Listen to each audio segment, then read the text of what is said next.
loved us so much that in our poverty, in our hell, I will come and deliver the broken, destroyed, messed up, poor, impoverished people I'm going to save. Young niggas ain't tough.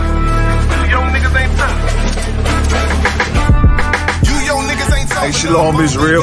Yahweh Bashim Shah Brakatha. Yahweh Shema Allah Bashim Shah to all the sisters, man. Listen, it's Captain 13,000, a card of a rhyme, checking in with the Israelite School of UPK under Commander Jerry Yohanna. Listen, man, this year's 52nd annual Passover. Hold on, I'm gonna say it one more time.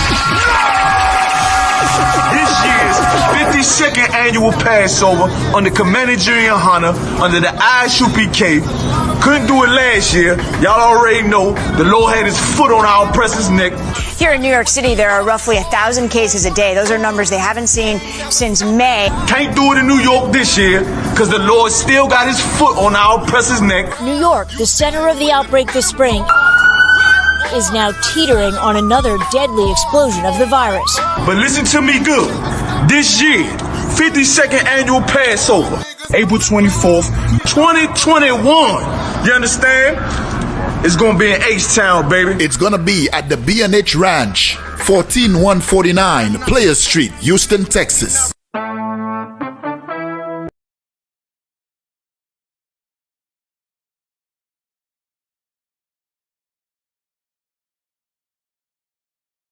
Together again with this Wednesday's class, the law class in Washington, D.C.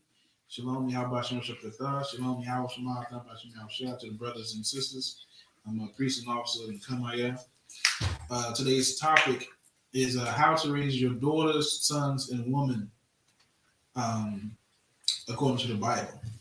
So, of course, who's the one leading? Us, we the men. We're leading, and for sure we have a head too. And the only right way we should be leading our families through what the Most High says, through his laws and through his Bible. The first thing I want to get is Proverbs.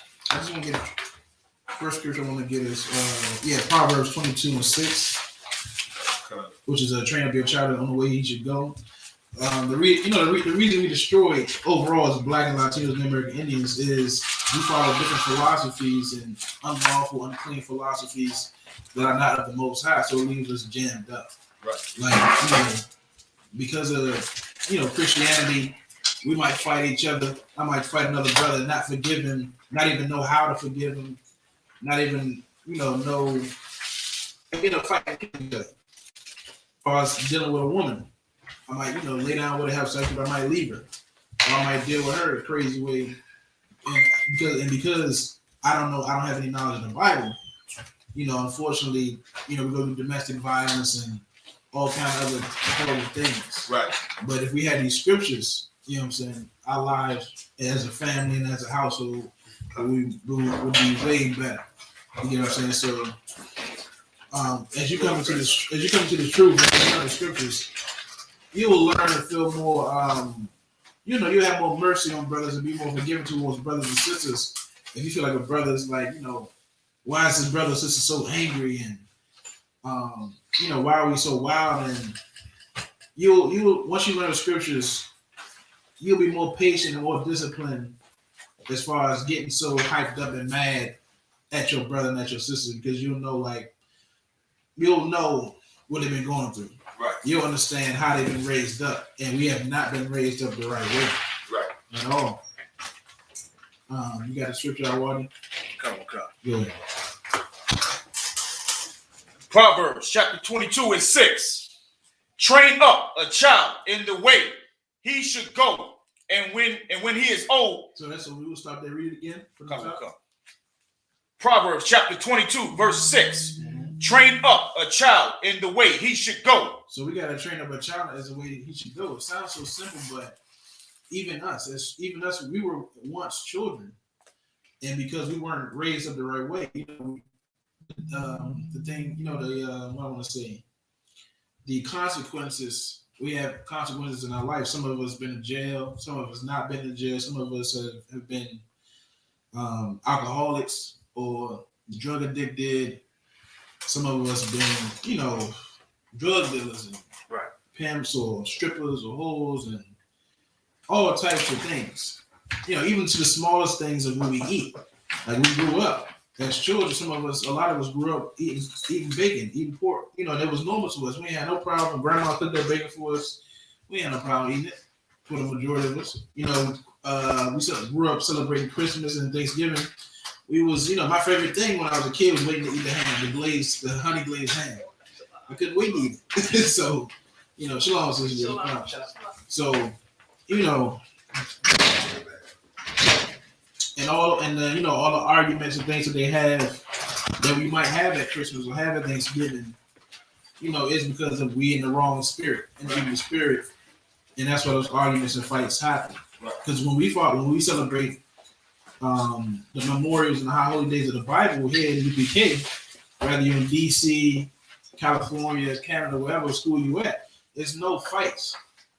It's because we're in the right spirit, the spirit of the Most High Christ. Right. But I'm gonna get back to go ahead and read the topic again. Come. And we'll break it down bit by bit. Proverbs chapter 22, verse 6. Mm-hmm. Train up a child in the way he should go. Right. So, like I said before, the reason we destroy it now, the reason why we got brothers that we served jail time, we've been in jail over crimes that we committed and the sins that we committed, the things we've done to our brothers, the things that we've done to our sisters, our women, is because we weren't trained up the right way. Right. You know what I'm saying? We all were sinners. We all have horrible past, and that's why we in here to become clean again and become new men and new women.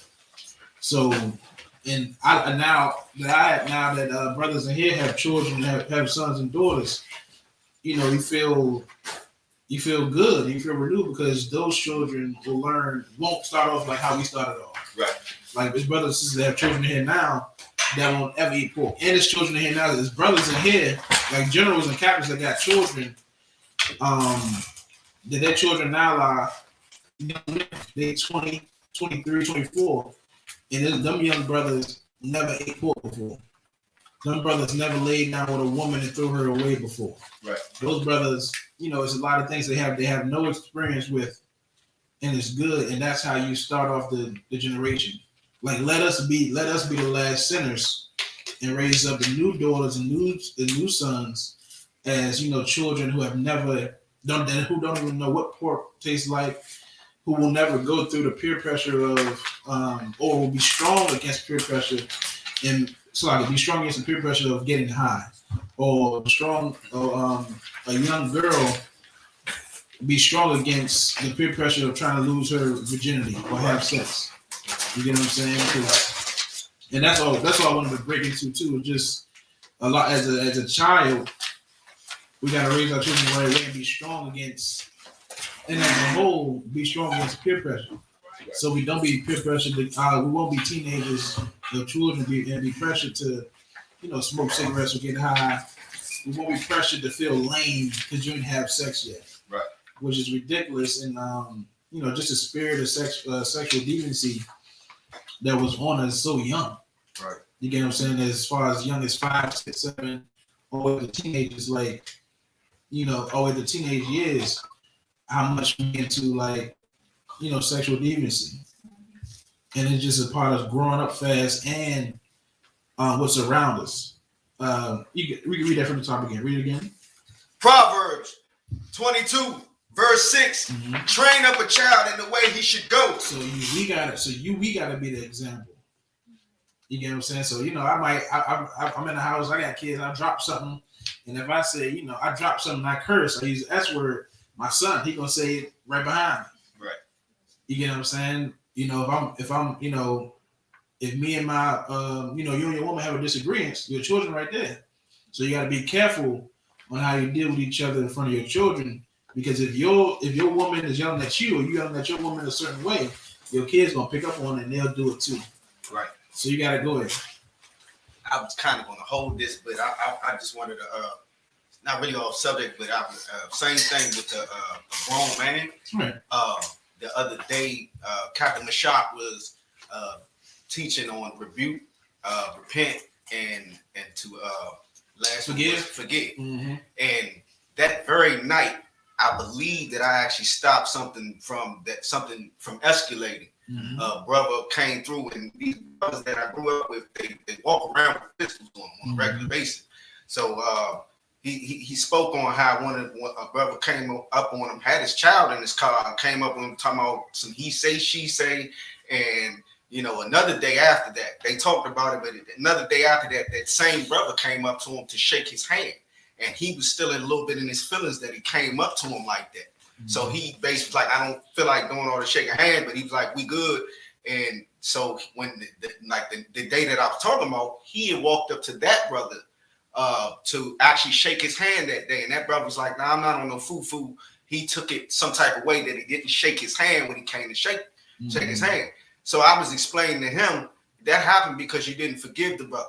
Mm-hmm. He came to rebuke you with his child in the car.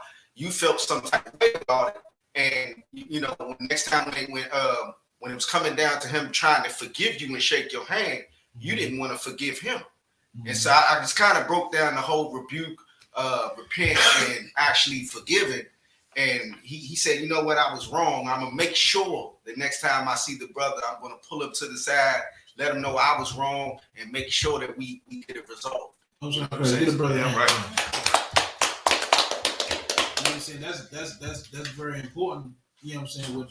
And that's why more brothers and more sisters gotta be around who had the knowledge of the Bible, who had a knowledge of forgiveness, a knowledge of how to raise up a child, and just teach the laws of the Most High.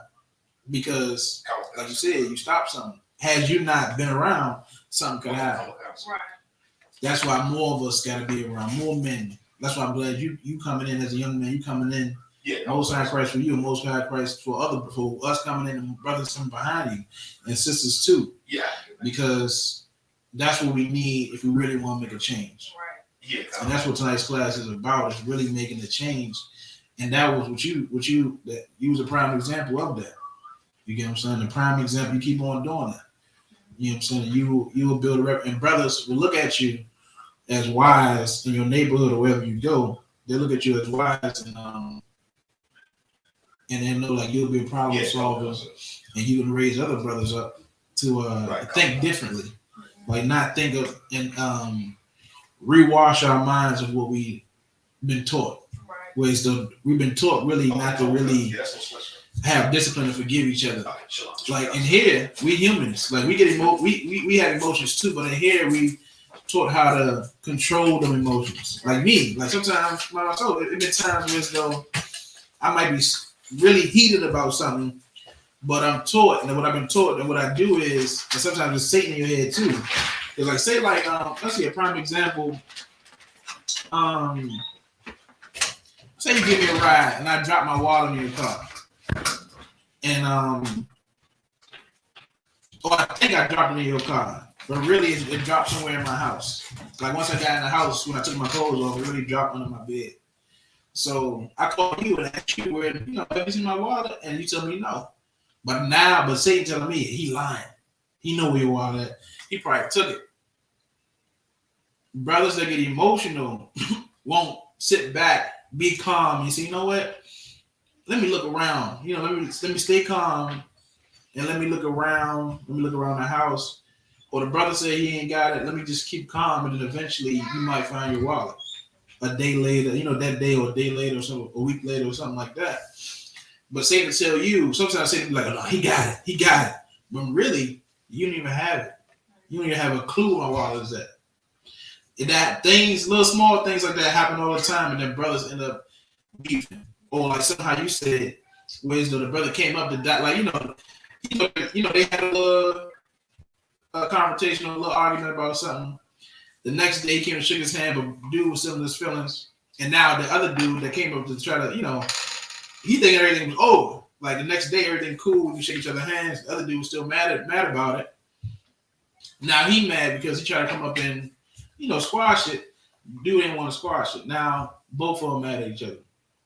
Whereas though, and now you go and you teach them the law of forgiveness or the law of brotherhood. And then now the brother say, you know what, next time, I ain't looking at it like that. you know, I was in my feelings, I was mad, but you know what, next time I see him, you know, I'll make it right. You get what I'm saying? So that's what we got to be taught. That's why I'm bringing up raise up a child in the way he should go, because, you know, we don't have, and we still, you know, children to the Most High now. And we in here learning. But as we train up brothers, how like you learning from me or learning from you know, Commander YAHANNA, and how we have children, we gotta teach them the right way. You know what I'm saying? So they don't have any experiences of smoking cigarettes, smoking weed, strip clubs or whatever. Like me, I came when I was 19, so I never been to a strip club before. I don't even know what inside looked like. I don't need to. You know, so and we'll stop our sons and our daughters from experiencing things that we shouldn't have experienced, because it molds us not for the better. Like our bad experiences in the streets or in this world has made us do some wild things or bad things. It more like, you know, we ain't start off like that. We started off as children, grew up, and then through our experiences, through, you know, you might see your grandmother, your grandfather, or your aunts and your mother and whatever argue. You might see domestic violence. You might see one of your uncles or aunts a drug addict or alcoholic. You know, you as a kid, you suck on things, and as a teenager and all that, you know, you see all them things, and it molds you into a certain character or to a certain person, and it might not be for the good. I mean, it's not for the good.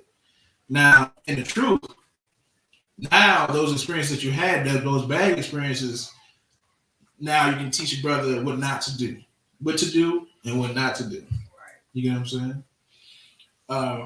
Go ahead. Proverbs 22, verse 6 from the top.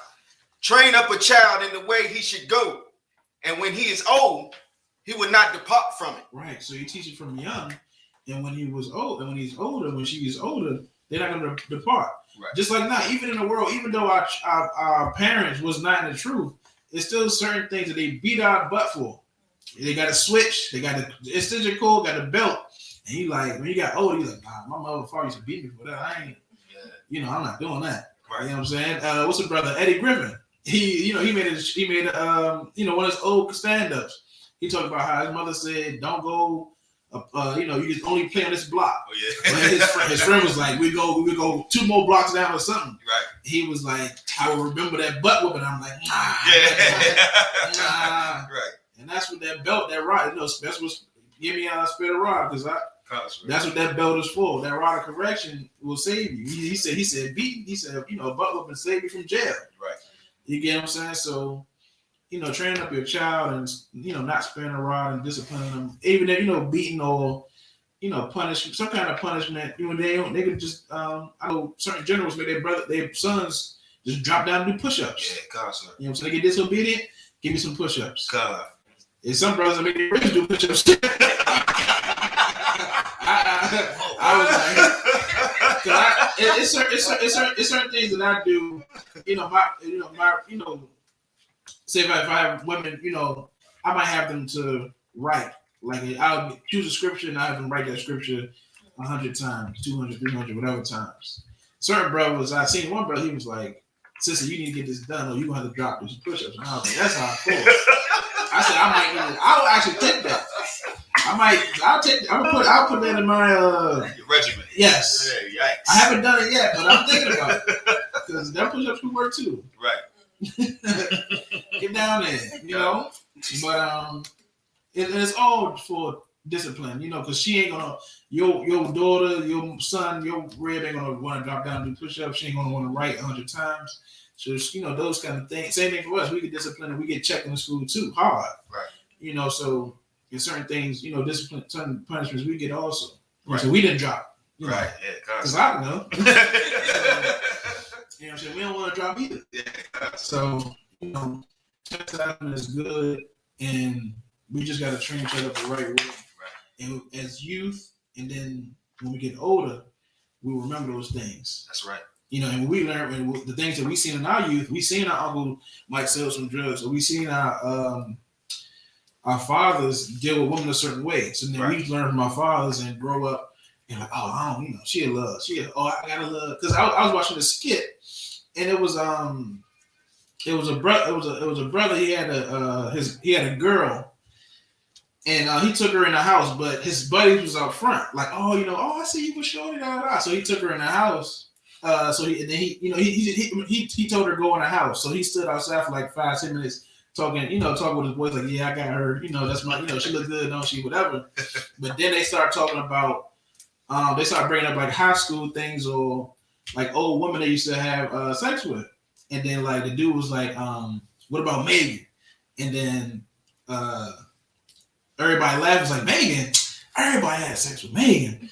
And then brother was like, what about Brittany? And then dude was like, oh, I ain't never hit Brittany. But I was offended because that's wicked. Yeah. Because like, if I bring up a sister's name and then everybody was like, oh, I had sex with her. Like, you shouldn't have did that to that sister. Yeah.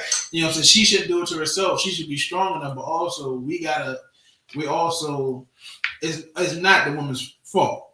Right. You know what I'm saying? Like a lot of sisters I have seen from the youth, they like a boy. You might like that boy, she might have sex with that boy, but then if that boy is wicked or he do some wicked things with though, okay, I want my friend to have sex too with you, or this and that, like bringing a lot of evil things, then that'll mold that sister to be you turn that sister to a whore. Right. You get what I'm saying? Or you just simply one man just have sex with her and then you leave her. You know what I'm saying? Christ said, you leave if you have sex with a woman and you divorce her, you cause her to commit adultery. Right. Because you got that woman laid down with her, you left her, and she's gonna go have sex with another man. You get what I'm saying? Unless, the brother died or the brother just left the woman. Then after a certain time, that she has not been married, then she can remarry. Right. But we most definitely have to train our youth up, and then when they get older, they're not going to depart from them ways. Right. It's the same thing where I was talking about 2 weeks ago with Chloe Bailey and sisters just posting on Instagram half naked, and doing this challenge and that challenge, embarrassing themselves, and don't even really, and they think as individuals they're really embarrassing their nation. Right. Because now everybody, they see you do the bustle challenge, the silhouette challenge, and everything. They've been looking at black women a certain way. Right. They see you if they see you in a magazine pose half naked. If they see you acting a certain way or twerking online, they're gonna look at black women as hoes. Right. You get what I'm saying? And then brothers, we most definitely got a big part in it too, because we are a big key component in making them hoes by giving them attention. Or by asking them to do things that's degrading them. Right. You get what I'm saying? We cannot degrade our sisters, and we've been doing it for too long, and it's time to stop. Come on. You get what I'm saying? It's most definitely time to stop. We can't be hypocrites up in here. Right. Can't call a woman, oh, she a hoe, but brother, nigga, you made her a hoe. You get what I'm saying? Like, that can't happen. Right. I got what you asked for. Go ahead. We have Proverbs chapter 13, verse 24. He that spareth his rod hateth his son. He that spareth his rod hateth his son. What does that mean, Arwadi? So like, you taking a test. Oh, sliding. My bad. Oh, congratulations. Most likely. Yeah. What was that scripture again? Proverbs 13 and 24. 13. Well, you be up here teaching. Yeah, God, sir. Most likely Christ. God. Brother, taking this test, we come to become an officer in the I.S.U.P.K. Let me know when you got it, bro. Oh, the same scripture? No, what's it one, Kazak? It's Proverbs chapter 13, verse 24. Oh, yeah, God, you was asking me what does it mean? No, I said, yeah, what does that mean? You mind if I read it again? Uh-huh, go ahead. Proverbs 13, verse 24. He that spareth his rod hated his son. What does that mean? Spareth his rod. Like,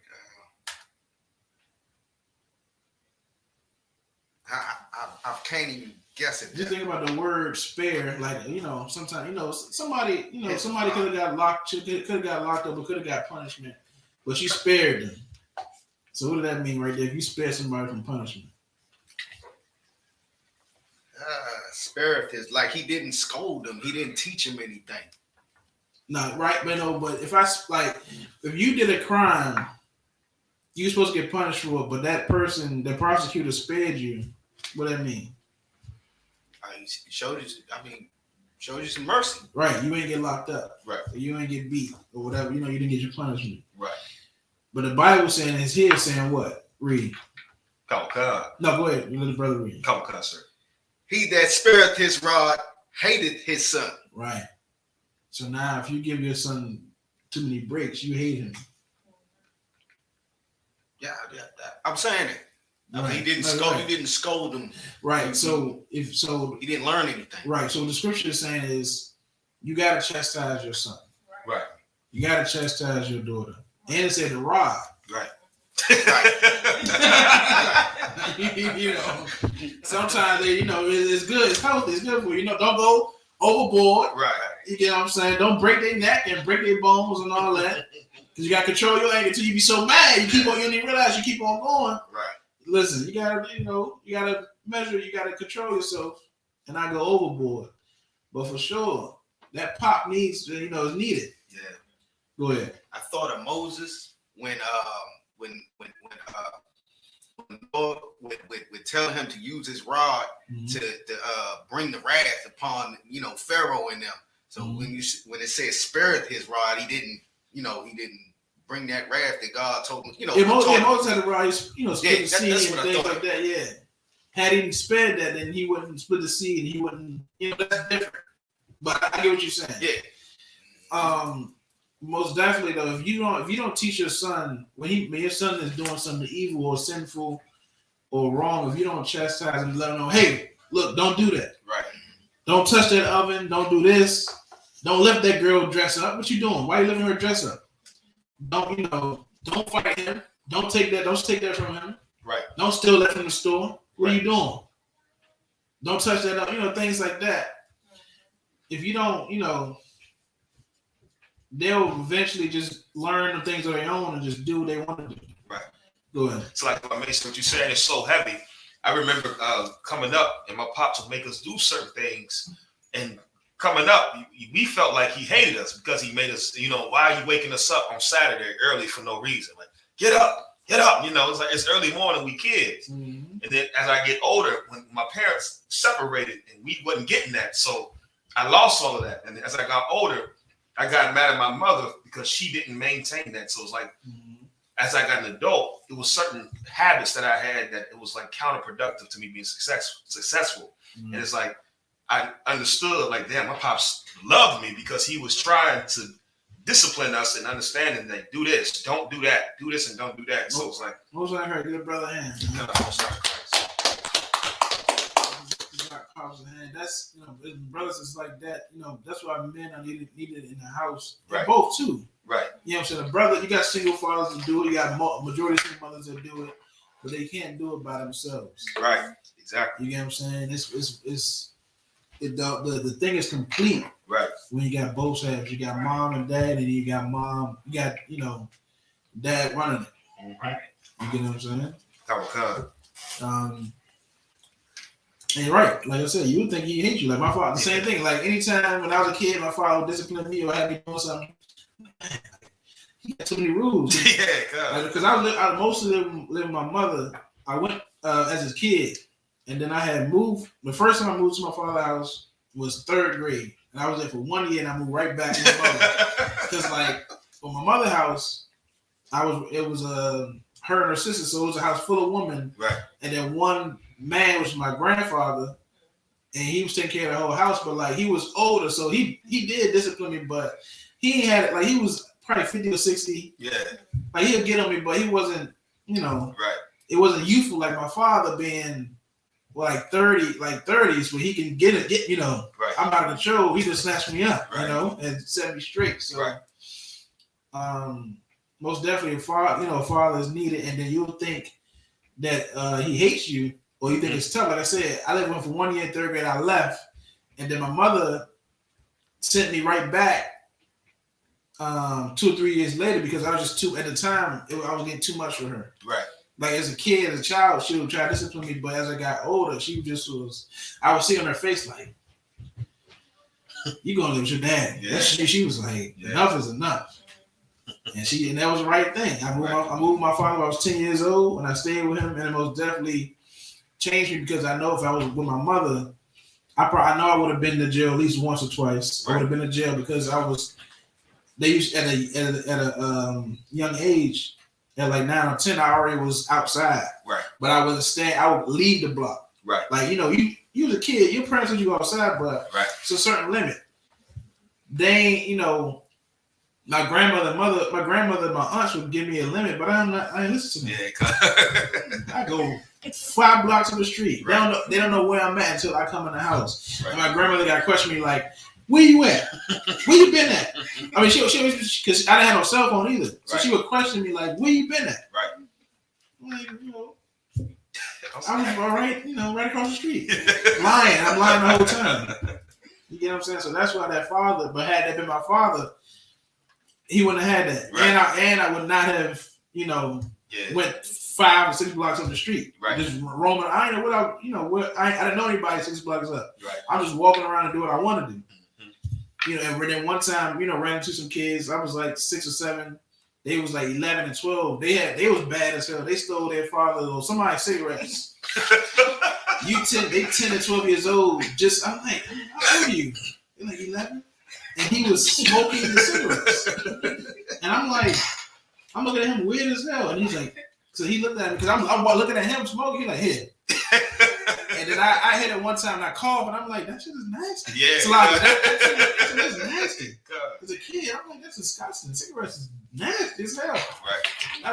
And I never did it again. Right. Because it was disgusting. But, those are the kids too that I'm hanging around. I never knew them. I just happened to run into them by just walking around throughout the, within that radius. Right. And they was, why is an 11-year-old kid smoking cigarettes? Right. He's doing it because he watched whoever was smoking them cigarettes. Because he didn't have a desire, to do it, but he's watching who's around him. Right. Same thing, when you got to watch your mouth around your kids too. It was, I want to go see this I used to live in Manassas. I want to go visit this Puerto Rican brother. He was letting me know about this plumbing gig. His niece comes out. She's like 8 years old. We outside on the porch having a beer, and she comes out trying to tell us, trying to be grown, like, you guys shouldn't drink alcohol to kill you, and that was fine. Then, her uncle was like, go in the house, girl, go in the house. And then she trying to show off for me. She like, I got a boyfriend. She's 9, 8 years old. Yikes. But it's like they think. When I looked at it as a priest, I'm looking at. I didn't get mad. I'm just examining her. Like, she think to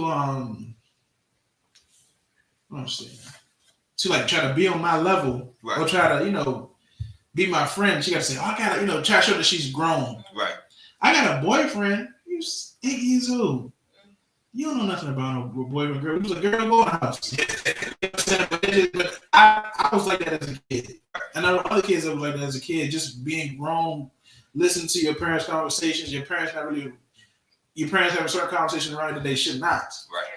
And you learning from, whatever they say. Right. You get what I'm saying? You got an uncle. I had an uncle, you find his explicit magazines and movies. Yeah, but I'm young, but you're 8 years old. So now, that's, you see that. That's all you want to see now. It's like, cartoons. Okay, cartoons, okay, but I want to see those Playboy. Oh my God, breasts. Oh my goodness. Like, and that's how it was for me, 3rd grade, 4th and 5th grade. Just, you see uncle's magazines and stuff. You're like, man. Like, so we and you got to train up a child to be cautious what you have. Right. And had you be a righteous brother, you ain't going to have the magazines and stuff like that. Right. You know what I'm saying? It's fine if, if you're, you and your woman secretly have pictures for each other. That's righteous.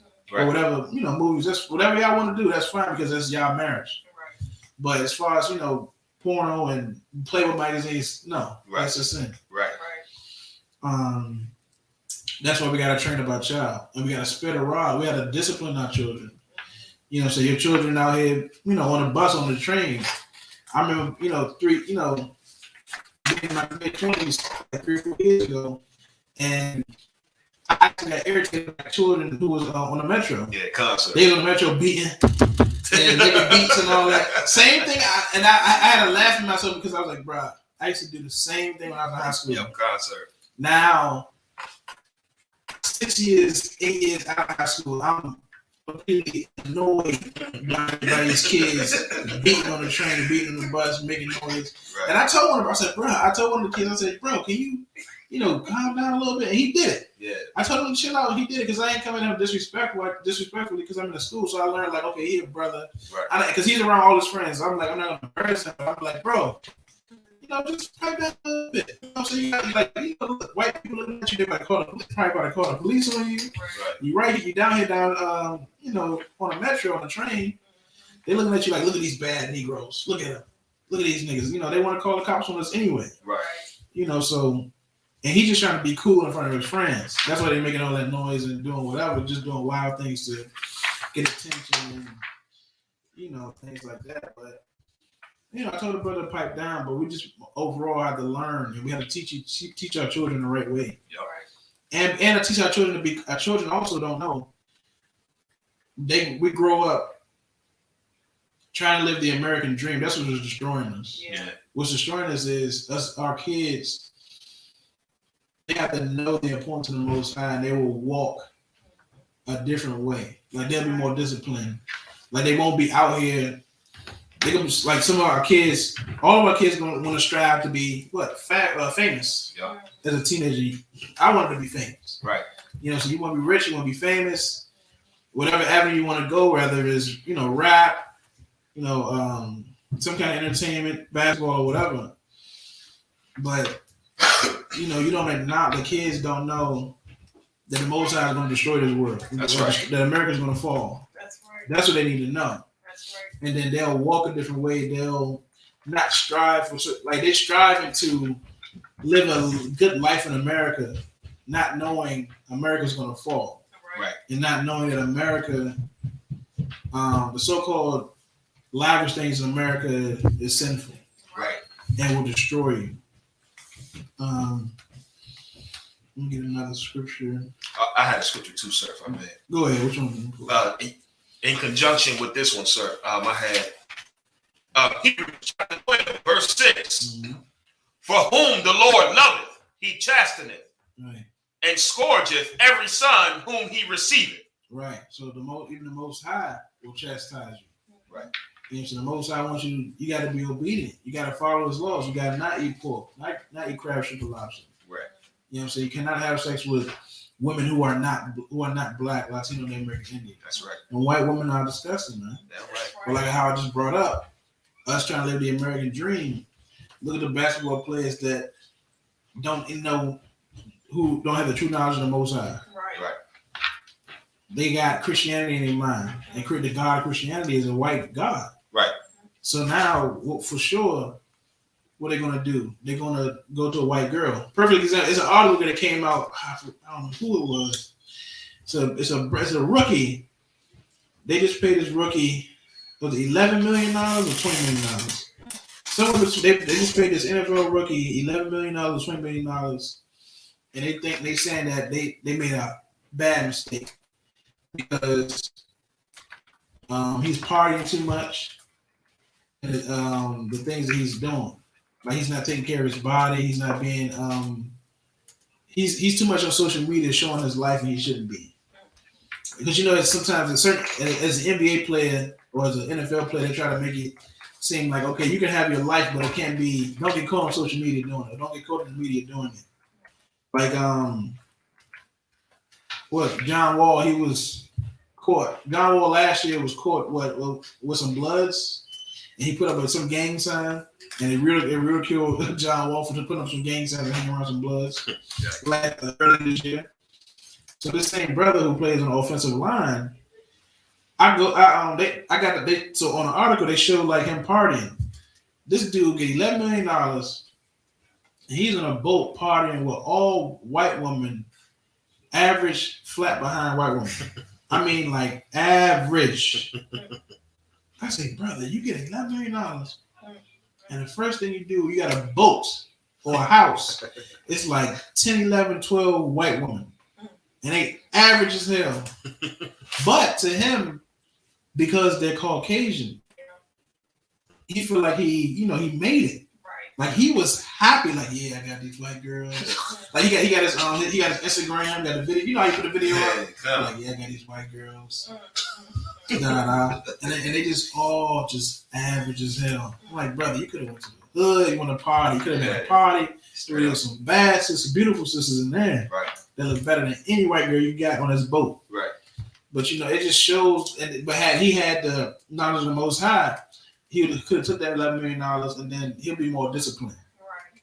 You get what I'm saying? He'll be more disciplined. He might try to take care of his neighborhood and different Black and Latino peoples around. He'll probably create programs for the children and for adults and for the poor. You know, and then you know if he want to have 2 ribs, there'll be 2 or 3 whatever presentable women that's presentable. You get what I'm saying? They wouldn't be naked on the boat, right? Twerking and all that and doing. They had drugs and there was singles everywhere. Like. What was it like? Trying to $3,000-$5,000 in singles. Right. He was just throwing them on white girls. I'm like, this is disgusting. Right. Look what's happening to Dr. Dre. Right. Yeah. Oh my goodness. All that money that he has now is probably going to go to her. He is a billionaire, right? Yeah, he's a big. And then I forgot what does it have over? How much? She did a lot. She's in a lot. Yeah. That white woman has taken a lot of his money. You know, had he known, same thing with OJ. We just talk with that Black woman, he'll be fine. He wouldn't have to get mad and try to kill the white girl or whatever. Or it's like, allegedly. The glove didn't fit, so right. You know. But it's ridiculous the ways that when we follow America, we become individuals, right? And we look down on each other. Like that's a big insecurity that we have. We become rich, and then the first thing you got to do is get with a white person. Right.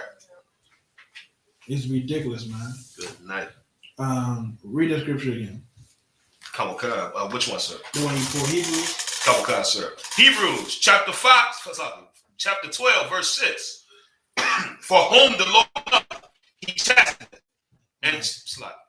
So if you get chastised by the Most High, you get chastised by leaders leaders that follow the Most High. It's out of love. Right. It's out of actually. I was getting chastised today. We were in the Passover council. I got to make sure my report is straight. Right. You know what I'm saying? Captain Chuck and other brothers checking my report. Hey, brother, you make sure in this report you left out this. Right. This report, make sure you make this clear. Make that clear. And, brother that's in his feelings, like, man, they keep calling, they keep trying to correct me. I'm like, man, I don't want to do it no more. Right. Say it to you, I don't want to even make this report no more. That's emotion. Yeah. You get what I'm saying? And they help me because they go today. I got chastised to make sure that my report that I gave was straight. Tomorrow, they're not gonna have to call me because they already taught me how to make a proper report. Right. You get what I'm saying? So they teaching me. Right. That's all it is, man. Go ahead. Let alone maybe if the report has to do with what you're doing right now, maybe save you from slight humiliation. Mm-hmm. Yeah, and the brother, the brother's right because when you report, say if you're because when certain reports that we make is in front of the whole nation, the whole hundreds and thousands of men and women.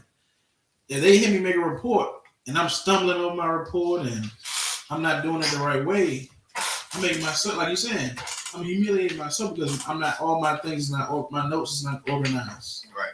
My things, all my facts are not straight. Go ahead. But that's the love. The love is dumb call. Like they call you, hey brother, I read your report. You gotta make sure you add this.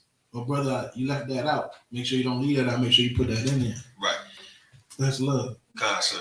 But in this world, you get so emotional. You hate. In this world, we're taught to hate certain criticism. Yep. When certain criticism is just chastisement to make you better. Right. A lot of it is like, especially like if you are a young man, OG, or older woman talking to you, like, son, hey, do this or do that. Why don't you do this like this next time or do it like that? Right. And you're like, I don't want to listen to you. Or like you feel, or you just don't want to hear it. Mm-hmm. That's you being hard-headed. Right. Which all of us do, but it's being hard-headed. You know what I'm saying? There's too many consequences, and sometimes the consequences are dire. Right. You know what I'm saying? It's harmful. Right. I used to. It was crazy. Is dating when you were a teenager, you dating another girl. I used to coming into the truth at 19. I told her something, sister, something like correcting her. She used to hate it, but she actually told me like,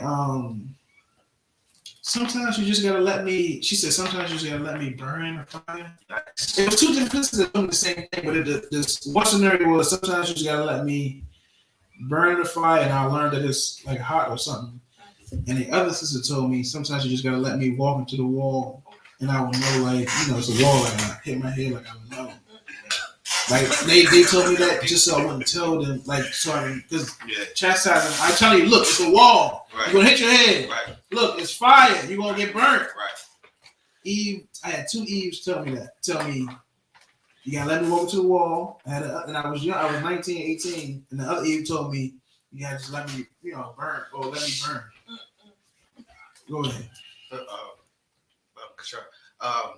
That to me, that was them knowing themselves. They know themselves, and also like when you talking about being emotional, like sometimes I look at the knowledge that I've had before a lot of my friends, and you know, I take things personal, like you saying. They say it like personal, like my family sometimes say I take things too personal, and like I look at it like you saying emotional.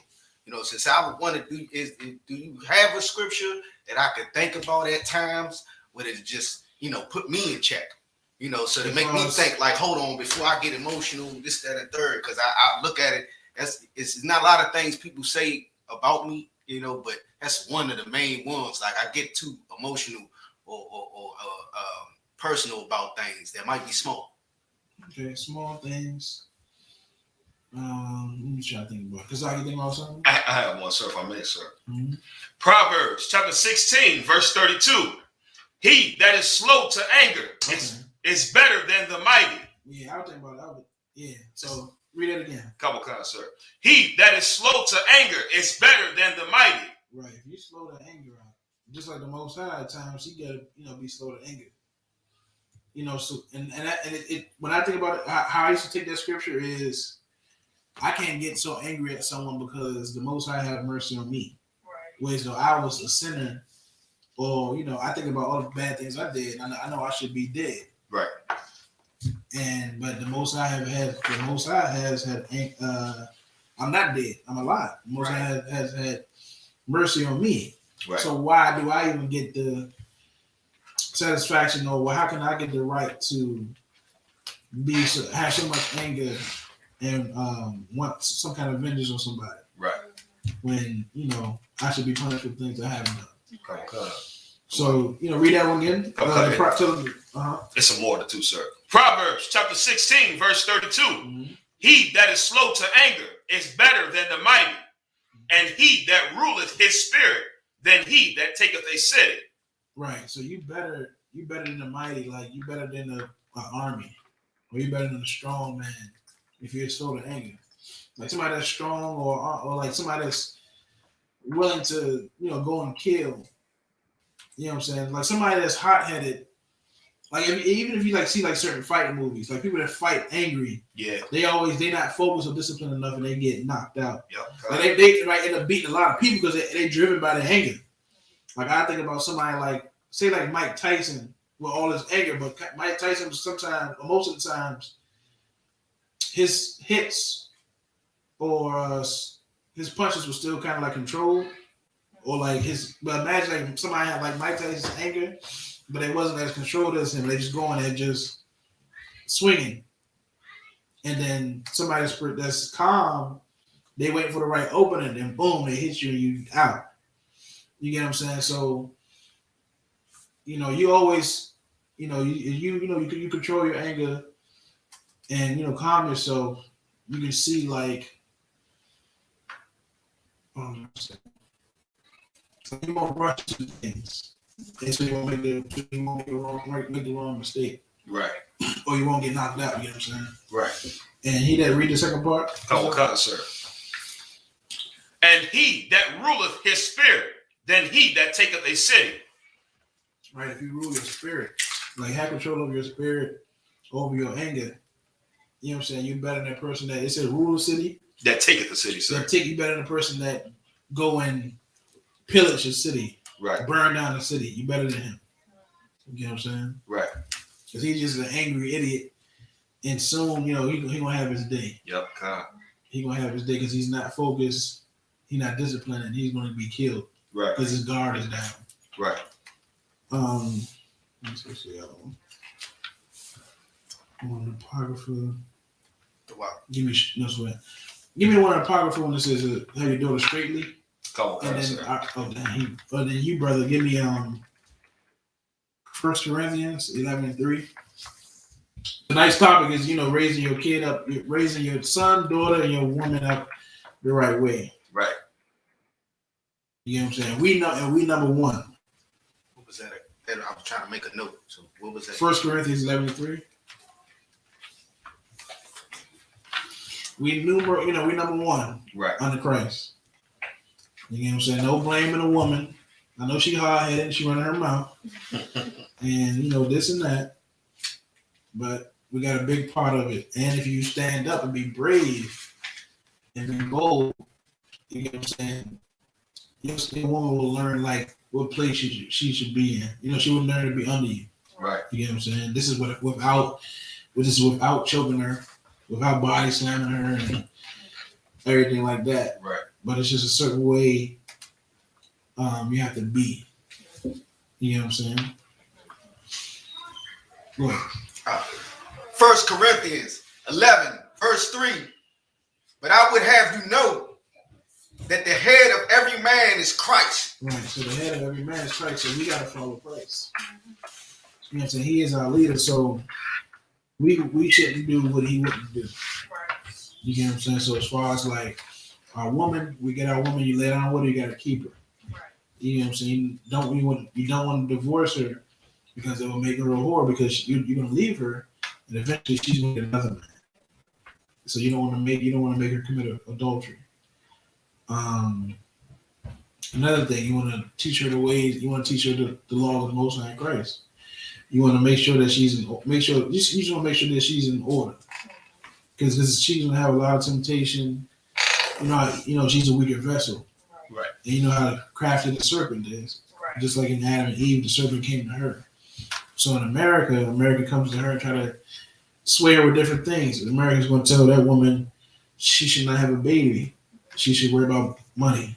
Right. Instead of getting pregnant, girl, that's going to stop you from working. That's going to stop you from getting a degree, a college education. That's going to slow you down. You know what I'm saying? But versus the Most High. When the Most High said, be fruitful and multiply. When the Most High said children are gifts. Right. You know what I'm saying? When the Most High said that women was going to be saved through childbearing. Right. But what does the serpent say? Serpents in America say, get an abortion. Because it's going to stop you from getting your 6 figures or become a millionaire or whatever. Go ahead. Oh yeah.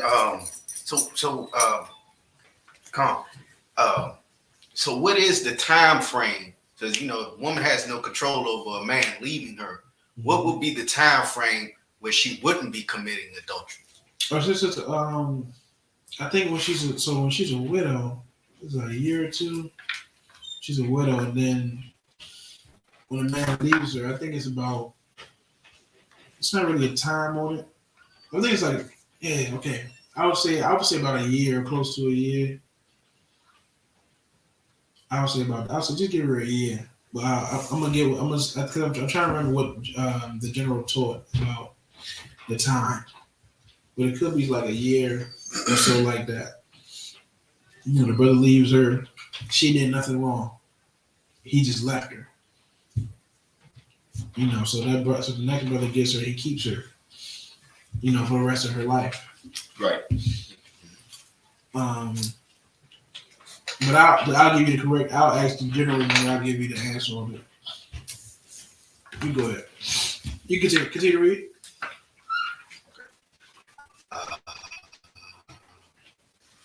1 Corinthians 11, verse 3 from the top. But I would have you know that the head of every man is Christ, and the head of every woman, and the head of the woman is the man. Right, and the head of the woman is the man. A woman hear that, and get mad. You know what I'm saying? But the brother, you got to hear that and be fully confident in guiding the sister. Right. You know what I'm saying? Because at times, so for the most part, for right now, until everybody comes to the truth, we have been terrible guiders, they're terrible leaders. Right. Terrible. Some mothers and some fathers straight up. I know. I was the first time I ever seen a woman, tell her daughter to go out there and sell her body for money. I was heartbreaking. I probably was like 20, and I was with another brother, and we was going to go visit a sister. It was an older sister. She was like 50. And I'm 20, and the daughter comes out. The daughter like my age, and she was nice brown skin. I said, man, she's beautiful. And then the brother was telling me, man, you better slow down. And then we waited later on. When she went outside, she went to the parking lot, got into a car, and then you can see like the exchange of money and stuff like that. What she was going to do, and the brother was like, yeah, man, that's what she does. Like her mother sends her out to go sell her body.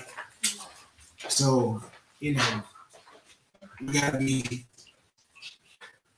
a righteous leader, and we gotta guide our sisters the right way, so that prostitution is not even in our vocabulary, or not even something that we would do. Not even a part of our standards. You get what I'm saying? We also you cannot be afraid. Like I was saying 2 weeks ago, you can't be afraid to be a woman of order. Like I told you, like I explained, like when I learned the truth. But when you actually, it's the difference between learning and doing. Like you may learn how to, a soldier in the army learns how to build a gun. He at the range, but it's different when he fighting the Iranians or whoever else. Now you in it. Right. Now some brothers are going to actually shoot. Some brothers are going to be scared. Same thing with learning how to give your woman an order. I remember when I first started, I would give my woman certain orders, and in certain orders I felt like I might have been too harsh. Or I felt like I was a little nervous giving her that order. Whereas though that was Satan trying to play on a part of your fear. Right. Whereas though you gotta be fearless. Right. And you gotta take it, and as a leader, and as being the one that you're the one that's giving guidance. You gotta be fully confident in your advice and your guidance, and you can't be afraid to get that guidance. Right. You can't be afraid of how that person, how your woman, or how your children are going to feel because you told them to do this or do this a certain way. And the reason why is this: you may try to tell them something important. They don't want to hear it. They don't think they feel if you tell them that, but it could harm them. Like if you say your woman keep going out at a certain time at night, like going to the store or something, like you're like, look, tell me when you need to do like after a certain time. Tell me when you need to go do it because I'm gonna go do it. I don't want y'all there at a certain time because at night might be predators out there, or might be there's trouble out there. But certain women, if they don't listen, then they run into their trouble. So you might be you telling your children and your woman things that will save their life. Right.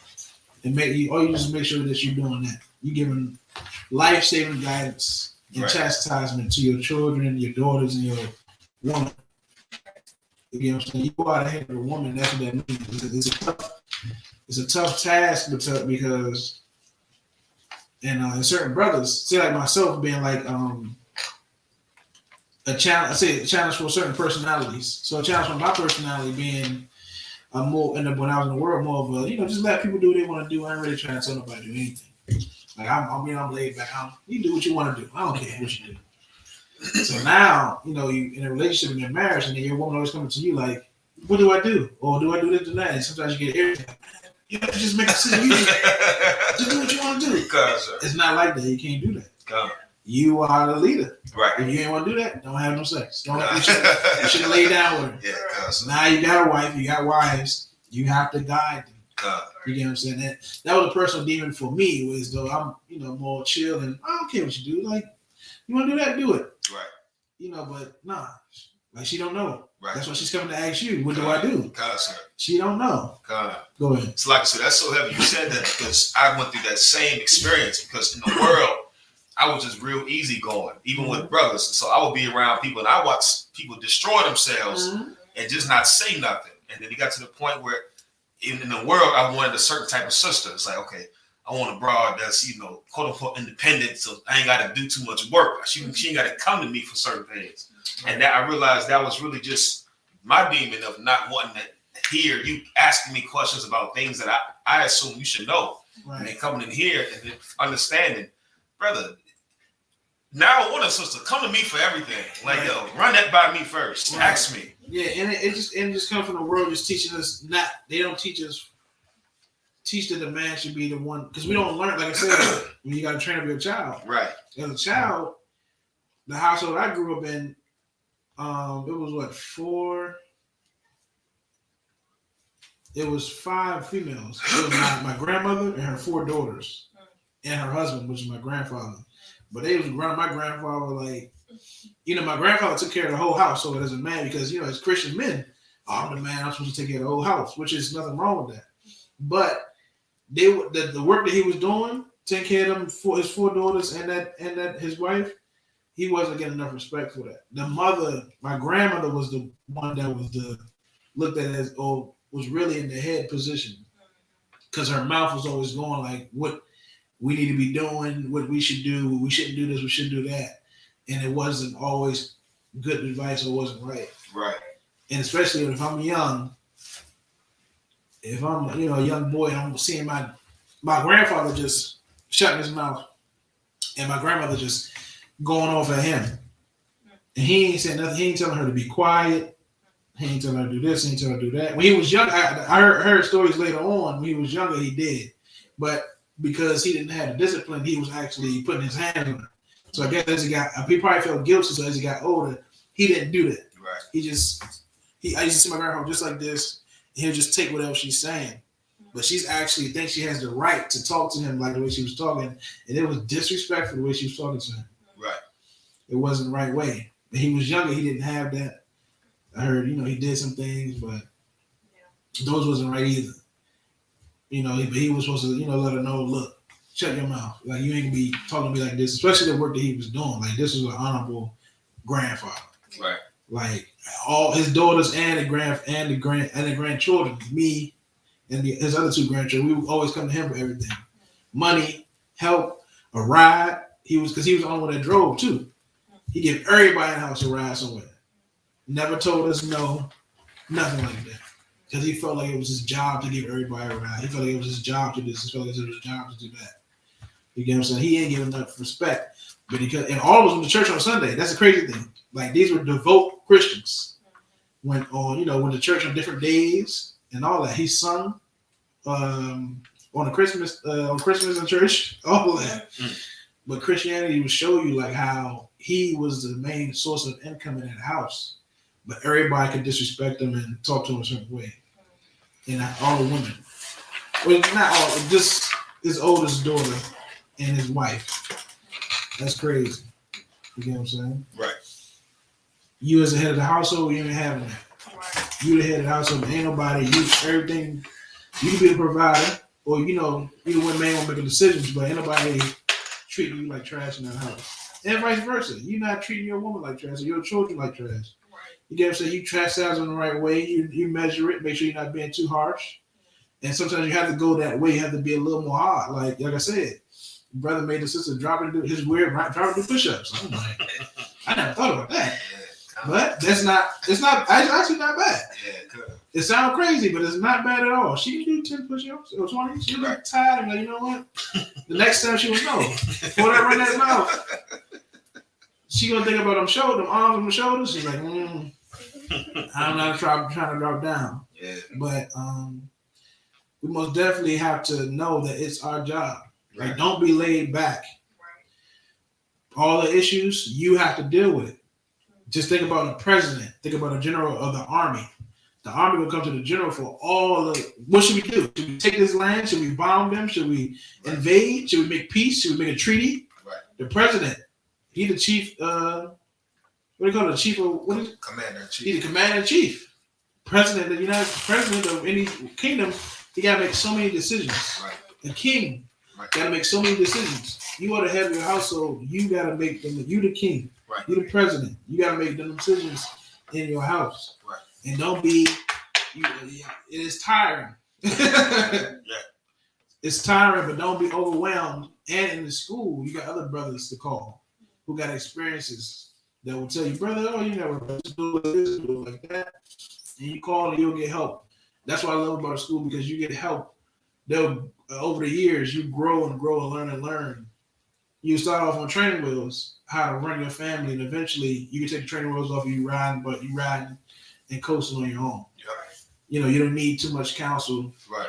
Not saying you don't need counsel at all, but you don't need too much counsel of how to run your household and things like that. Right. You know what I'm saying? You are the head of the woman means you are responsible. And it don't mean just, a woman, you do this. A woman, wash my feet and whatever. Right. You get what I'm saying? She can't do that. But it doesn't mean you just, it means you give orders, but it also means, being compassionate. It also means, you taking the blunt of a lot of the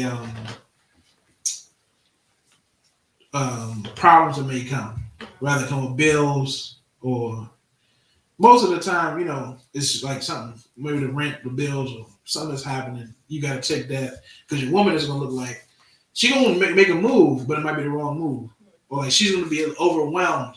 If you see a sister that a lot of times when she has a lot of things on her plate, like bills, or she might lose her job or get her job, or a lot of things at times could be overwhelming. She's going to make a decision. It may or may not be the right one, or she might be overwhelmed, but she needs you for that comfort to go over them problems. You know what I'm saying? You got this coming up, you got that coming up. Let's sit down, talk about it, and get it done. I had to fight. Like I said, go do whatever you want to do. Nah, you can't do that. That's irresponsible of the head. That's right. It's totally irresponsible.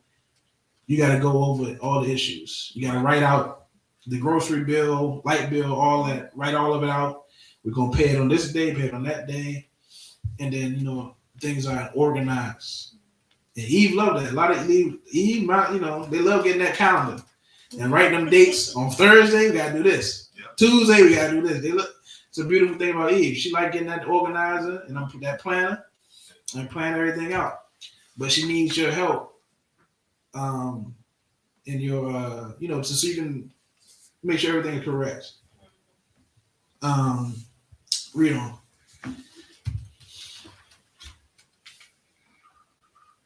And the head of Christ is God. Right, the head of Christ is God, the Most High God, our Creator. Give Christ orders. Christ gives us orders. We give our woman, and the woman give the children. Vice versa. I'm sorry, not vice versa, but give the children the orders. That is the order, and that will keep us. That will keep our nation in order and organized. Right. You know what I'm saying? Not so many households I walk into. You see the door. You have straight up sons and daughters that just straight up hate their mother, hate their father, which is crazy. And it's crazy ways though. A mother and the daughters actually fist fighting, or a son and father fist fighting, which happens in our community every day. Yep. It's because of the hell that we brought up in. Yep. We don't know the knowledge of the Most High, and you don't respect your parent at all. Right. Or your parent don't respect. The child got to know. The parent have to know. The child got to know his place, his or her place, man. Right.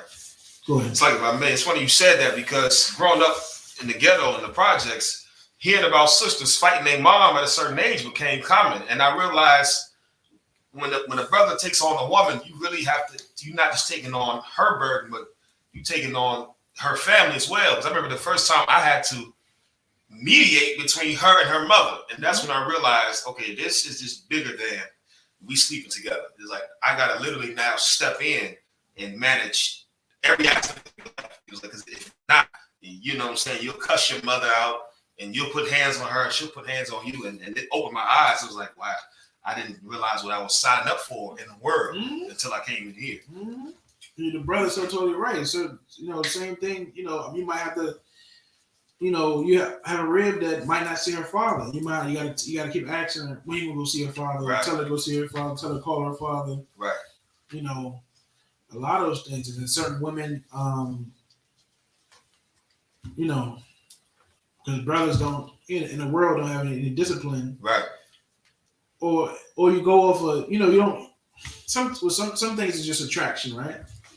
If you say you get a woman, say you whatever, you 30, 40, 50, you get a woman, you see her daughter.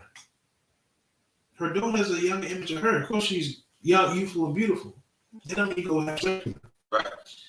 But now, you know, brothers might do that, or brothers might look at the daughter, the mother catch her, and now the mother want to fight the daughter. Daughter ain't got nothing to do with it. Daughter just chilling. It's not her fault she's beautiful. It's not her fault she's look attractive. It's not her fault that she's younger than her mother. She should be. That's how it works. You know, and the mother said she hate the daughter. Or you trying to, and then I seen that plenty of times online. You trying to take my man. You trying to take my man. Like, yo.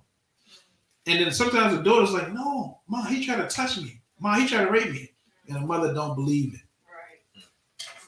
That is a terrible demon. Yeah. And it's too common. Right. You get what I'm saying? But if the first man that was with her, if the first man didn't leave her, and if she knew the woman knows how to conduct herself, then that man ain't gonna leave. And if the brother knows that he has to deal with, and this is another thing too. Like I said before, we weren't raised up the right way. Our goal is to have children now, or majority of them that has children, or you know the ones that don't have children. You know, you become an uncle and a niece in the school. I mean, uncle and an aunt in the school. You want to raise up the new generation, these babies and the younger kids that's in this to follow the Most High law, so they don't have to go through what we went through. You taking a woman now, you 30, 40, 50, 20 years old, you're going to get a woman that has a little trauma, a little PTSD.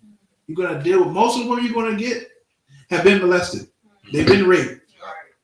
So mentally, they're going to have mental issues. Right. You're going to have to get counsel and know that this sister is crazy, but she's crazy because of what happened to her. Right. And you have to deal with her. Right. And you can't leave her for that. You got to work with her, and eventually, for the most part, she'll get better over time. Right. The Lord will help. I mean, the Lord, you know, y'all pray on it, and y'all both be committed to the Most High. The Most High do things. You know, the Most High do things as though she'll trust you and you'll trust her. Right. That's another thing too. Trust issues. Y'all don't trust each other enough. Y'all being evil to each other. All these things play key in having a healthy marriage or dysfunctional marriage. You get what I'm saying? So you marry somebody, you get a woman now, and you dysfunctional as hell too, as a man. Right. So y'all two going to be dysfunctional. Y'all two are going to have demons and have the past, but y'all together is to fight y'all demons together. The fight to have y'all marriage holy. You get what I'm saying? And not be dysfunctional. Right. But you're only going to do it in the UPK. We're going to give you the right tools, the precepts and the scriptures. We got brothers who's, you know, top of the line psychiatrists and give good therapy and good marriage counsel advice that'll get you through these things and heal the both of y'all. And that's what black people, that's what we need anyway, because we damaged from America. Yep. You know, we don't even realize. I mean, now that word is coming out now in this generation. Healing and mental health. Right. Like it wasn't back in, even when I was in high school, people didn't really talk about mental health the way they're talking about it now. Right. Like now they're really talking about mental health. They're really talking about traumas and things that happened to you in your past that's making you act out a certain way or have certain mental disabilities. Is that the right term? Yeah, concept. Or mental issues. You get what I'm saying? It's a lot of healing that we need to go through, and that's why you have to have patience with your woman, and she has to have vice versa. You might be more crazy than her. She got to have patience with you. You get what I'm saying? So it's a healing thing. We must get if you follow the Most High in Christ. Right. You know what I'm saying? You listen to these classes in the UPK, you go and get counsel, and you'll learn how to fight to have a righteous marriage, because those demons and those, you have the urge to sometimes just be, it is all about being defensive. You might say something to your woman, she automatically defensive and try to flip it back on you. Or you might be dead wrong, which a lot of times we are too. The woman tell you, you know, something, bro, why you do this or whatever, and then, you know, then we try to make it a thing, make it an argument. And now we're attacking each other. Whereas though we gotta be mature and say, and do something simple and just apologize. Just say, you know what, I'm sorry, I did do that. I'm sorry. And the other person, wife or husband, has to forgive. You gotta forgive your husband, you gotta forgive your wife if you want to have a healthy marriage. Or you know, and remember the scriptures too. Some scriptures is the only thing that saves my marriage. Scriptures and prayer. That's about it. That saves my marriage. Right. You get what I'm saying? And it helps all these brothers' marriages and sisters' marriages stay strong, because we tell each other we're not in the world. If we tell each other we gotta be different from the Christians. The Christians are gonna fight each other and get a divorce. We know divorce is not an option for one of us, so what we gonna do? We can't leave each other, so we might as well get it right. Right. We might as well pick up that, if we need help, if we need counsel, we might as well pick up that phone and say, look, you know what I'm saying, and talk about our issues. And I picked up the phone a couple of times, and the thing was over with. You know what I'm saying? My wife apologized to me, or I apologize to her for being irresponsible. We got, as men, as a leader, like I said, you cannot be irresponsible. Right. Because you're guiding another woman and your children, or just your woman. You're giving, you know what I'm saying? You'll learn that up in here. It's brothers is under me. I'm over our wide, and I'm over because I can't tell these brothers to do something irresponsible. I mean, if I can't tell them to do something irresponsible. I mean, I'm sorry, I can't be irresponsible giving them the wrong advice, because they can harm themselves. Right. Or make the wrong mistake, and then somebody will ask them, hey, Kazak, what you there for? Oh, come my head told me to do. Now the brother gonna see me and I need to take authority from the Kamaya because he's irresponsible.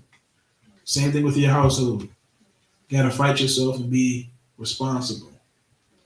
That you are the head of that woman, that's what that means. The head of the woman means being responsible.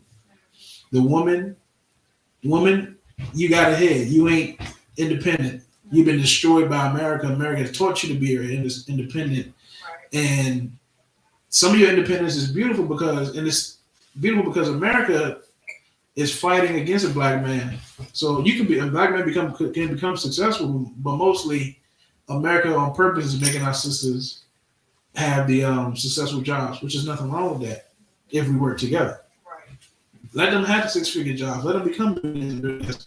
White man doing it on purpose. Right. To try to, battle or go to war and not have the black man be the head of the house. But if that woman takes that money and bring it to her man, cool. And brother, you be responsible with that and do the right things with that. You know what I'm saying?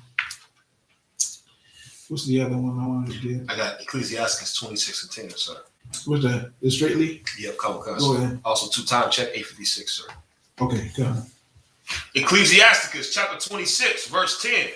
If thy daughter be shameless, keep her in straitly. Right. So if your daughter be shameless, like some daughters, and I experienced this. I experienced this with 2 or 3 different fathers in 3 different generations. One father has a daughter.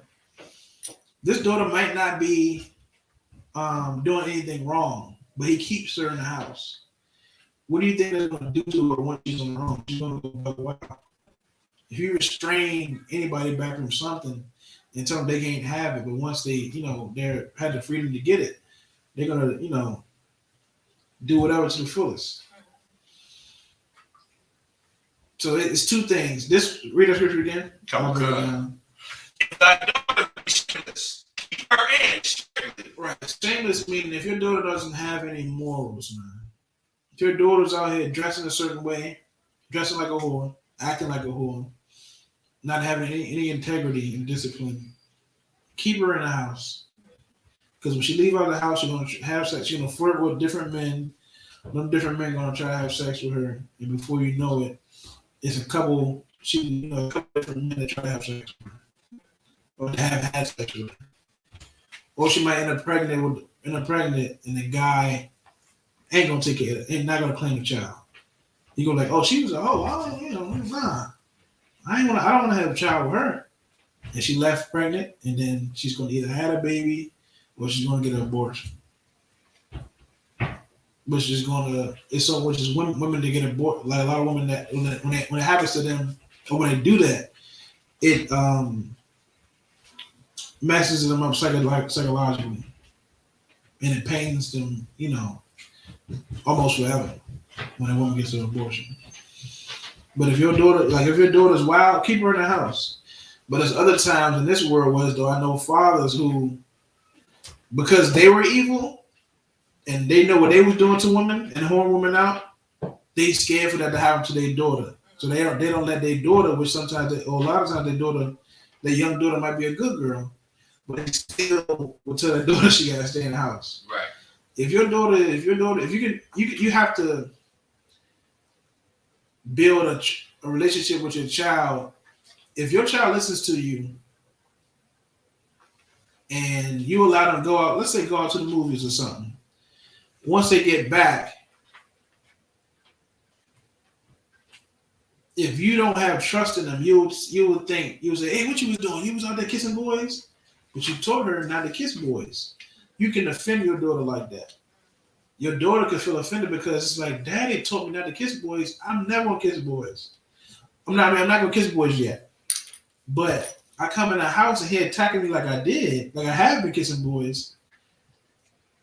That child will feel like, oh, my parents don't even trust me. So you gotta be cautious with that. If you know your daughter's a whore, she belongs in the house. She can't go outside. Because she's gonna go out there and embarrass you and harm herself. But if you have a daughter who is trustworthy and she's a good girl, she can go out and hang with her friends. Same thing with your woman. Some brothers got women, whereas though if they go out to the club and have too much to drink, they could be flirting with another brother, dance with another brother. And it's dishonorable and it's embarrassing. Other brothers got women out here who they can trust. And that's good for the soul, the heart, and mind. You can let your woman go and travel across the United States. Let her travel to Dubai. And you're going to know that she ain't going to be embarrassing you. Right. You know what I'm saying? That's a blessing when you got a woman like that. Right. And, but the Bible saying that, you got to keep her straight. You got to keep your daughter in line. If she's a whore, you got to keep her in line. She got to stay in the house because when she get out, she's going to embarrass herself. Right. There's something else on the lines, too, about, I got to pull it up. It's a little more in this scripture right here, so. Go ahead. Lest she abuse herself through overmuch liberty. That's what I'm talking about. See? Now, lest she's abused herself over much liberty. Right. What does that mean? What do you think that means, bro? That's going to be the last scripture, too. It's 9:1. I mean, you just let her do what she wants, so she does it.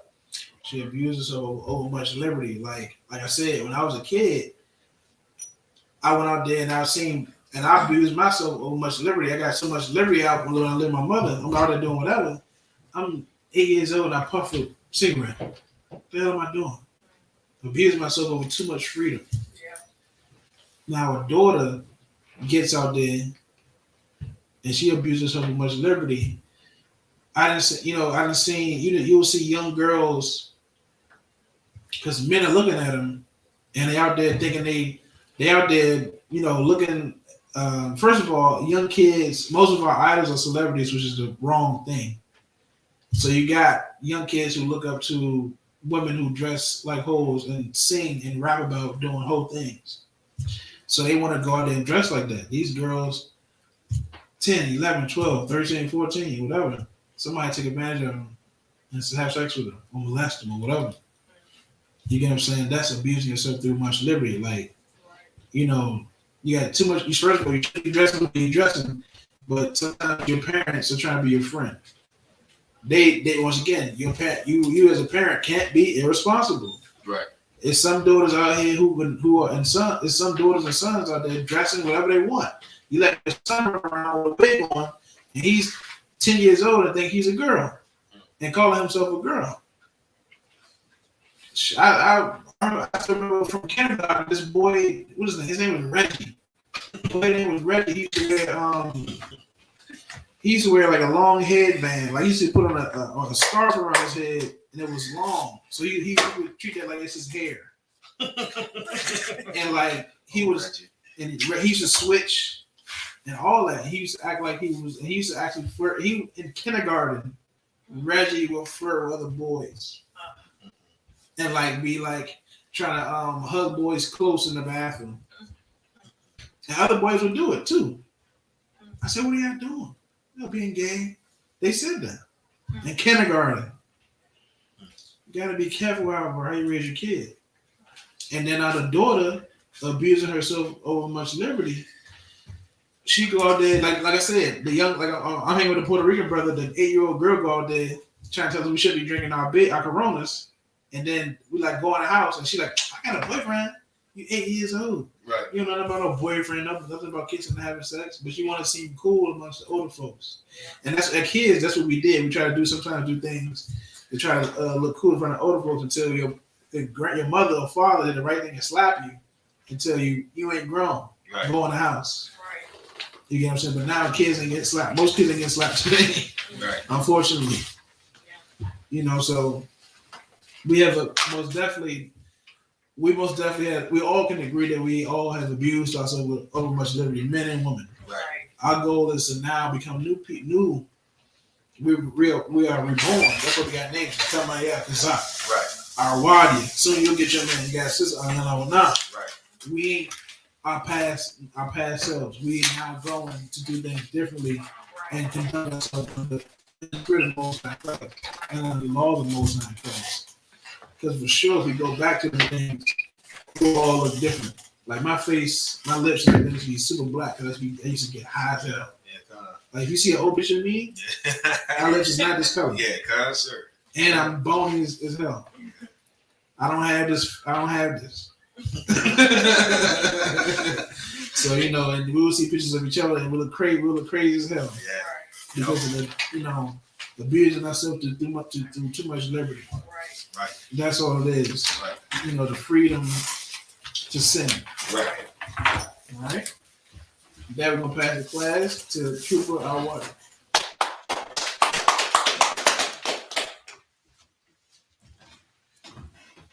Security announcements. We are the I.S.U.P.K. out of 1 West, 125th Street, Harlem, New York, under Commanding General YAHANNA. New rules for brothers and sisters. When a new brother or sister comes into the school, they are off limits for 6 months. They are to be saluted only. Salakia. They are here to share themselves with the world. After 6 months of a brother, if a brother or sister Salakia, has an interest in a particular person, he or she must get permission from the head to speak to a brother or sister. There's another 6 months in which brother or sister will court each other. After this 6-month period, the brother or sister will get permission from the head to marry. Tithes, which is a commandment. You can find this in Numbers 18:21 and Malachi 3:8-10. And that's another thing right there. That's important. That has been something that saved our lives, which is the courting thing. The brother brought out in the announcements that if you see a sister that you like, you'll court, you'll ask permission, and then you'll court her for 6 months to a year. Right. That's a lot of things we don't do in the world. Whereas in the world,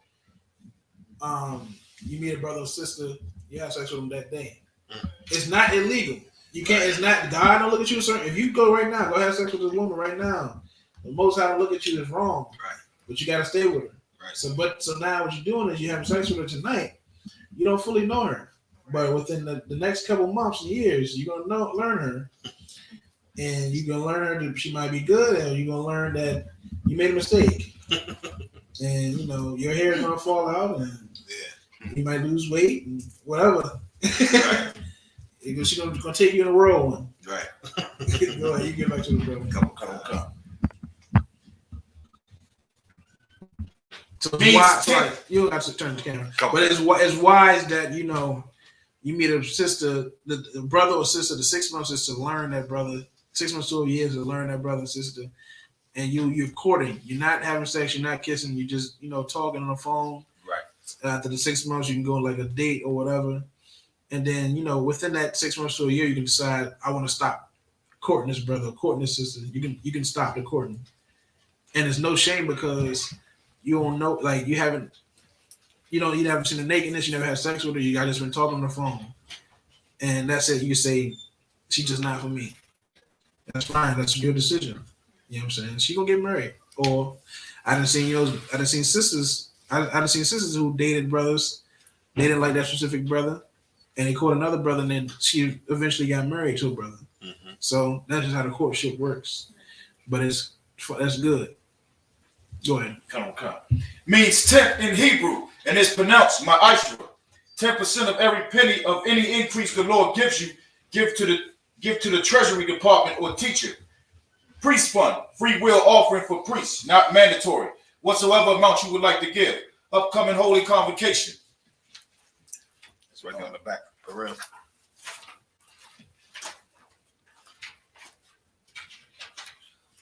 Purim, which is the 25th and 26th of this month. February 25th and February 26th of this month. Mm-hmm. You can find that in the book of Esther, 9, 20, and 21.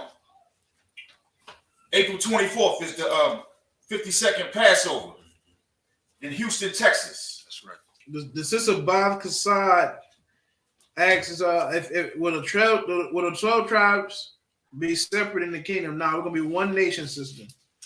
One nation in the kingdom. We'll have different territories of our own and rule over them, but we will not be separate.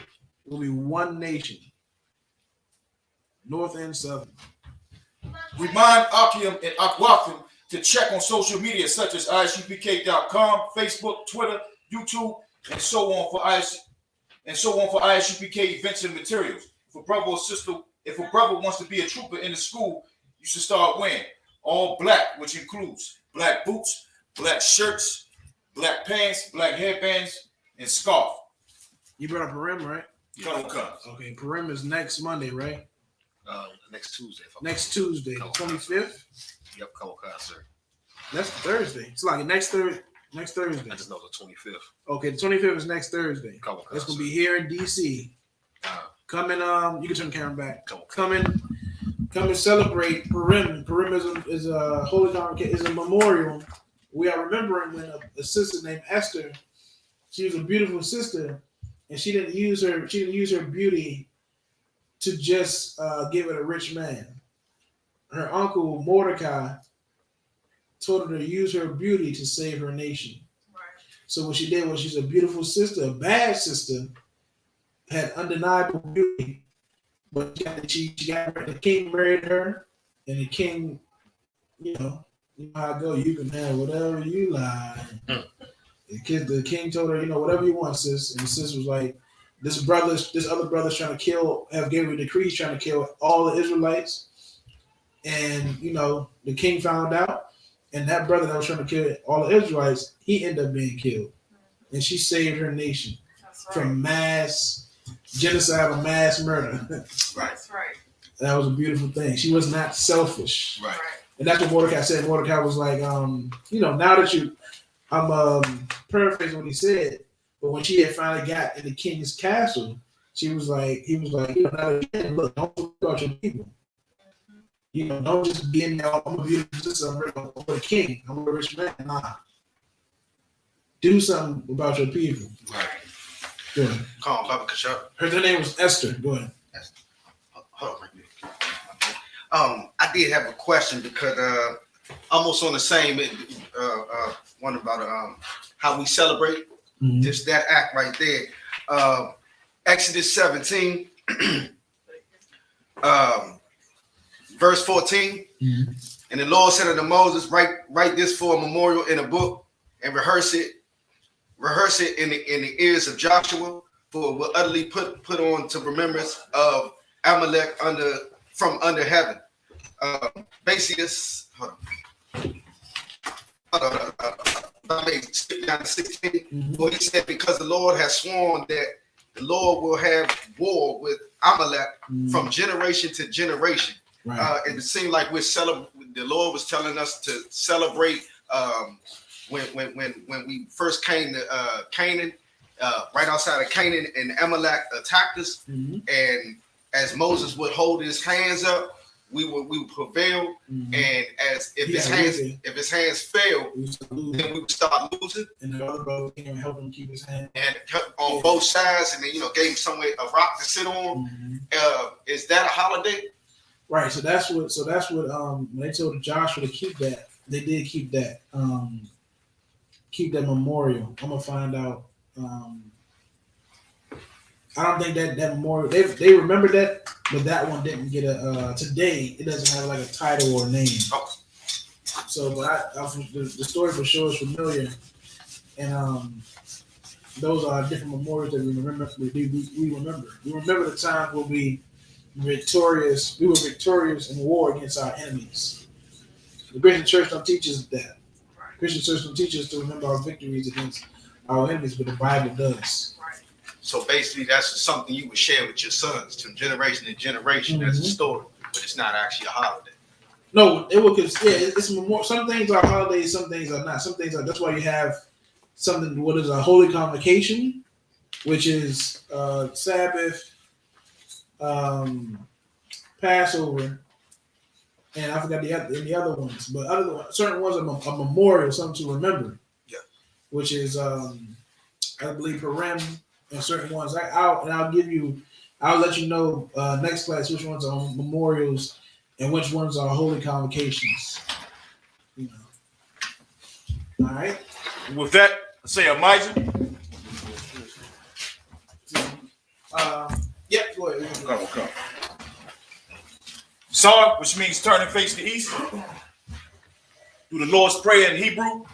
Abanaw, Shabbat Shemayim, Kodash, I.S.U.P.K, Yahweh, Malak with Ka, Taba'ah, Ratazai,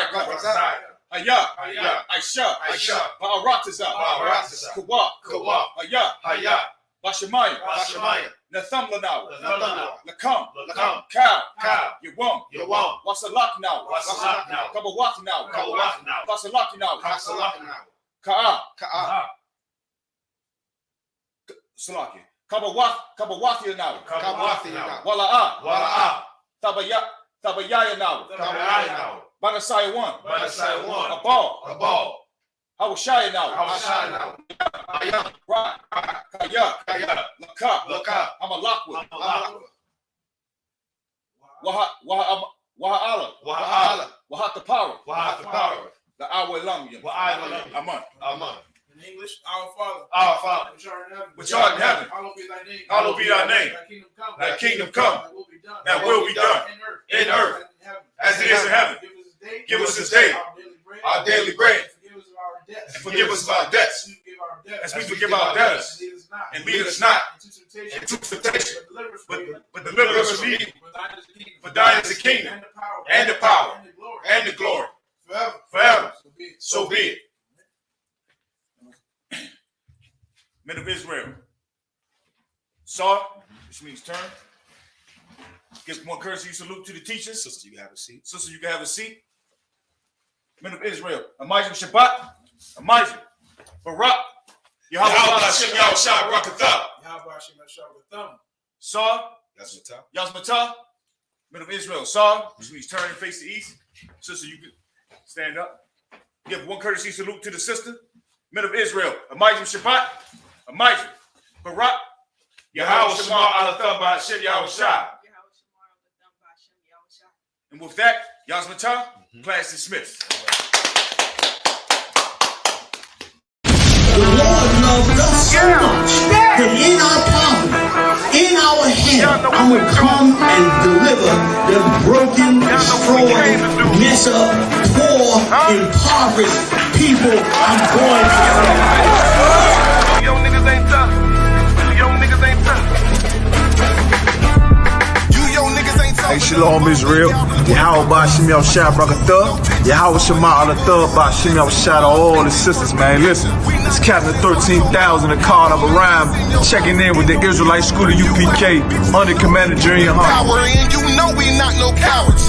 Oh, you on that? Listen, man, this year's 52nd annual Passover.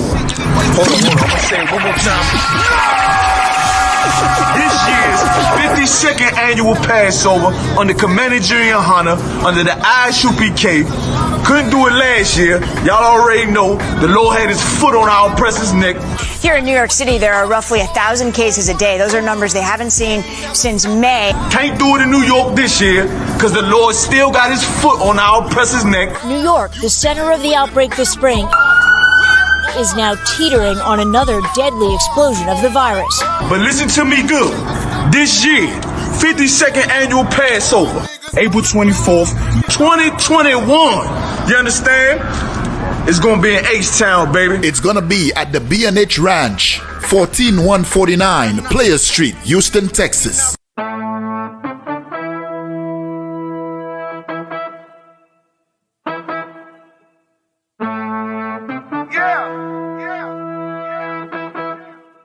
Y'all know what we do. Y'all know what we came to do. Huh? 2021 I.S.U.P.K. 52nd annual Passover. All the generals gonna be there. All the heavy hitters gonna be there. The daughters of Zion gonna step out with their beautiful long dresses, you understand? Strong on deck. That One West style music on deck. 52nd annual Passover. B&H Ranch, 14149 Players Street, Houston, Texas. Get with it to get lost, man. Got it out the mud, straight up out the base. The world done made me crazy. The world done turned crazy.